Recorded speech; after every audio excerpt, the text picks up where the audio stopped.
કોંગ્રેસના નેતા અમિત ચાવડા, જેમણે ગૃહ રાજ્યમંત્રી હર્ષ સંઘવીને ફેંક્યો છે પડકાર।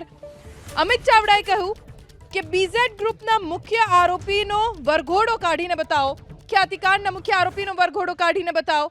આરોપીઓના વરઘોડા મુદ્દે અમિત ચાવડાએ સરકાર ઉપર પ્રહાર કર્યા અને કહ્યું કે આજે ગુજરાતમાં કાયદાનું શાસન નથી, ગુજરાતમાં કોઈને કાયદાનો ડર નથી। ફાઇનાન્સના જે મુખ્ય આરોપી છે ભૂપેન્દ્રસિંહ, એના પણ બધા જ ભાજપના નેતાઓ એ ગૃહમંત્રીના હાથે ક્યાંક એવોર્ડ લેતા હશે, ક્યાંક એમના પાર્ટી પ્રમુખ, એમના મિનિસ્ટરો, એમના ધારાસભ્યો સાથે નજીકનો ધોરોબો ધરાવે છે અને એટલા જ માટે એમની ધરપકડ કદાચ નથી થતી।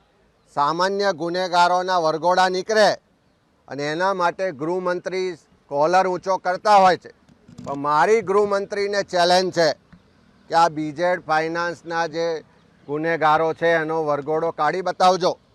આ ખ્યાતિકાંડ કરવાવાળા જે એના હજુ મુખ્ય આરોપી કાર્તિક પટેલ નથી પકડાયો, એને પકડીને લાવો અને એનો વરઘોડો અમદાવાદના બજારમાં કાઢજો। 10,000 કરોડનું જે મુલસાણાનું જમીન કૌભાંડ થયું એના માટે જે જવાબદાર લોકો છે એનો વરઘોડો આજ દિન સુધી નથી નીકળ્યો, એનો વરઘોડો કાઢી બતાવજો। તમારી સાથે જેમના ફોટા આવ્યા છે એવા ડ્રગ્સ પેડલરો, એવા બળાત્કારીઓ, એવા કૌભાંડીઓ, એના વરઘોડા હજુ સુધી નથી નીકળ્યા, તો એના વરઘોડા પણ કાઢજો, તો ગુજરાતની જનતાને લાગે કે ગુજરાતમાં કાયદો વ્યવસ્થાનું શાસન છે।